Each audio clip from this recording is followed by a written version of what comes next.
Assalamualaikum warahmatullahi wabarakatuh. Selamat pagi dan salam sejahtera untuk kita semua. Halo smart people, how are you today? Baiklah, semoga kalian semua dalam keadaan sehat walafiat.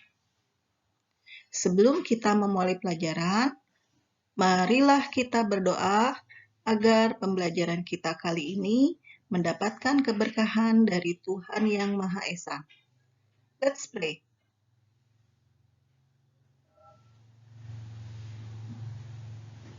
Finish. Baiklah, anak-anakku semuanya, pertemuan yang lalu kita telah membahas materi yang kedua, yaitu mengenai teks cerita sejarah.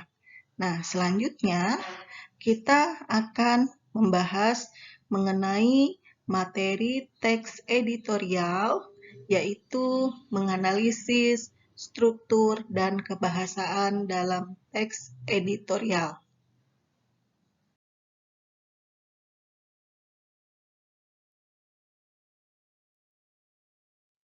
Tujuan pembelajaran kita kali ini yaitu menganalisis struktur dan kebahasaan teks editorial dan merancang teks editorial dengan memerhatikan struktur dan kebahasaan baik secara lisan maupun tulisan.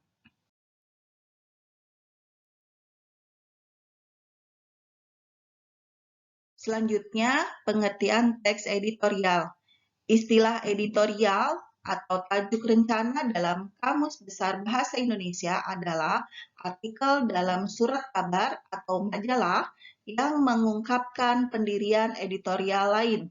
Dengan kata lain, editorial atau tajuk rencana adalah opini berisi pendapat dan sikap resmi suatu media sebagai institusi penerbitan terhadap persoalan aktual, fenomenal, atau kontroversial yang berkembang di masyarakat.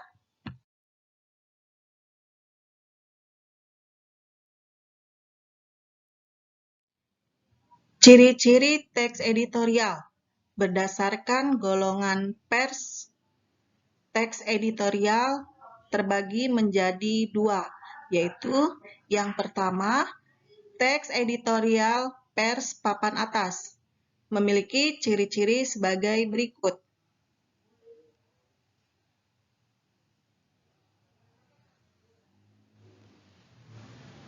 Yang pertama, hati-hati.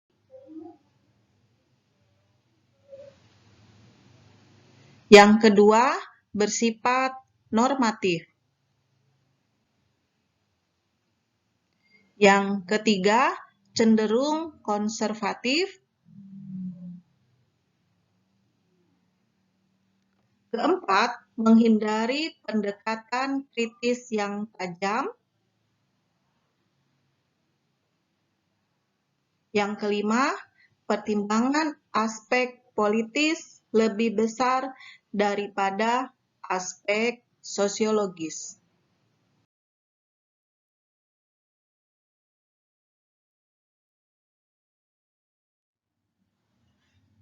Yang kedua, teks editorial pers papan menengah ke bawah. Ciri-cirinya adalah sebagai berikut. Yang pertama, lebih berani. Yang kedua, bersifat atraktif. Yang ketiga, progresif. Yang keempat, pendekatan kritis bersifat tajam. Dan yang kelima, lebih memilih pendekatan sosiologis.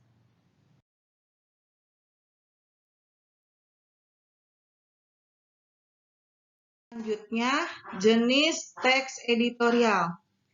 Jenis editorial yang pertama adalah interpretatif editorial. Interpretatif editorial adalah jenis editorial yang ditulis dengan misi utama untuk menjelaskan isu-isu yang dipertaruhkan oleh fakta dan figur untuk memberikan penerangan dan pengetahuan. Jenis teks editorial yang kedua adalah kontroversial editorial. Kontroversial editorial adalah jenis editorial yang dikemas dengan misi tertentu atau mandat untuk menyebarkan sudut pandang tertentu.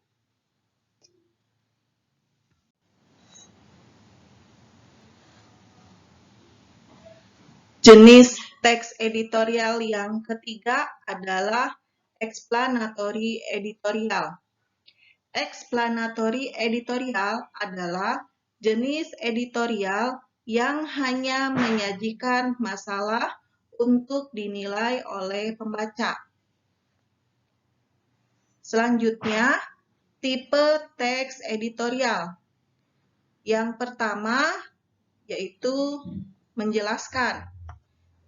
Tipe menjelaskan ini, editor sering menggunakan tipe ini untuk menjelaskan cara surat kabar dalam meliput subjek yang kontroversial maupun yang sensitif.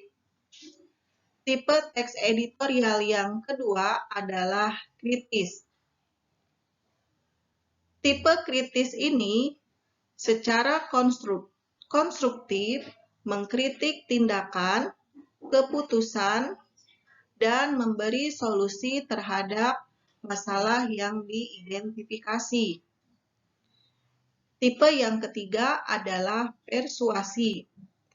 Persuasi dalam editorial ini ditujukan untuk melihat solusi, bukan masalah. Selanjutnya, tipe teks editorial yang keempat adalah pujian. Editorial ini memuji orang lain untuk sesuatu yang baik.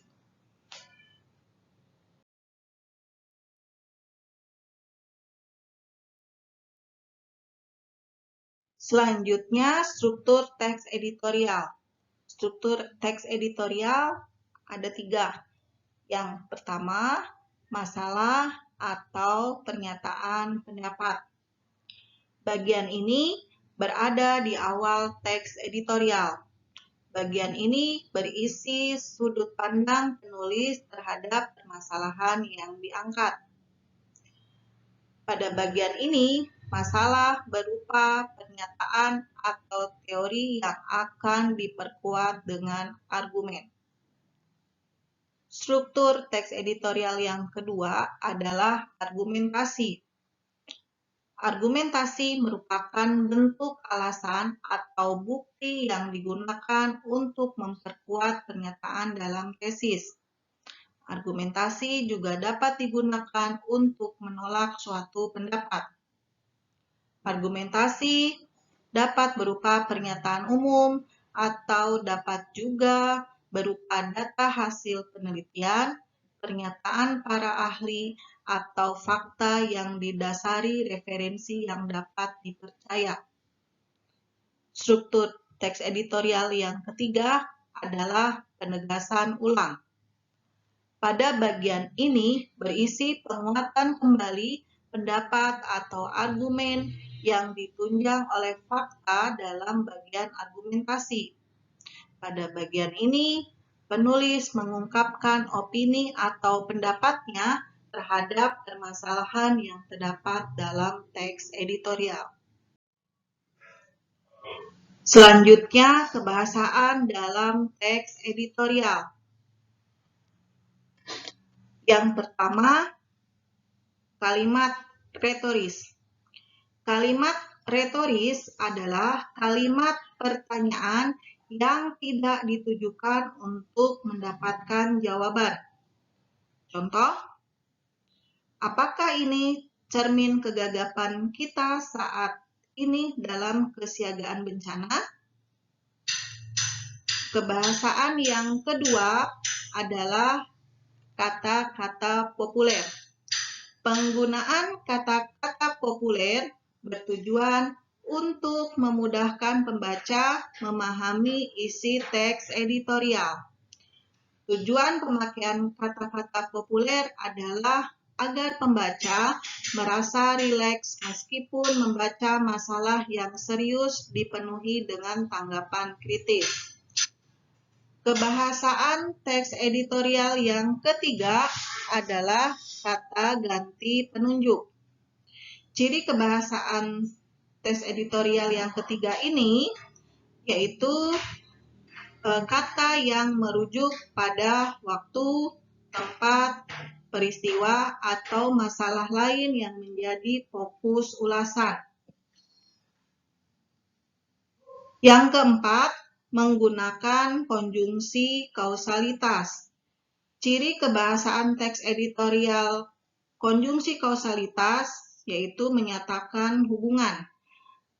Konjungsi yang biasanya digunakan dalam kausalitas, misalnya kata sebab, karena, oleh sebab itu, dan oleh karena itu.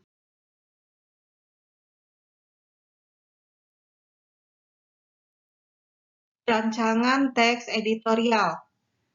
Untuk menyusun teks editorial, ada beberapa hal yang harus kalian ikuti tahapannya. Yang pertama adalah mengambil topik atau masalah yang berupa berita terkini dan menarik. Yang kedua, mengumpulkan informasi dan fakta yang meliputi laporan objektif dan melakukan riset. Tahapan yang ketiga di dalam menyusun teks editorial adalah menganalisis masalah yang telah diangkat. Yang keempat adalah memberikan solusi yang realistis terhadap masalah di luar pengetahuan umum. Dan yang kelima, tahapan untuk menyusun teks editorialnya adalah menulis kurang lebih 500 kata dengan menggunakan kata kerja dan tidak menggunakan kata saya. Selanjutnya, untuk menyunting teks editorial. Nah, ketika kalian telah menyusun teks editorial, tentunya editorial itu hendaknya disunting atau diperbaiki. Nah, hal-hal apa saja yang termasuk dalam kegiatan menyunting teks editorial? Yang pertama adalah ketepatan penulisan huruf, lambang bilangan, serta ketepatan tanda baca. Yang kedua, ketepatan penggunaan kata-kata untuk mengungkapkan suatu maksud sesuai dengan situasi dan kondisi. Yang ketiga, keefektifan kalimat untuk mewakili gagasan atau perasaan penulis yang ingin disampaikan kepada pembaca.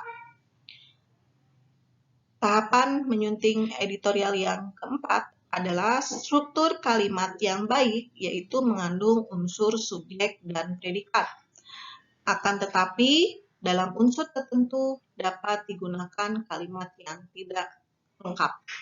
Selanjutnya, menyunting teks editorial yang kelima adalah keterpaduan paragraf.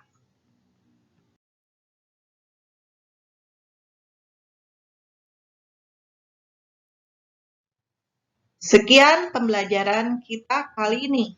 Tetap semangat belajar dari rumah dan selalu jaga kesehatan.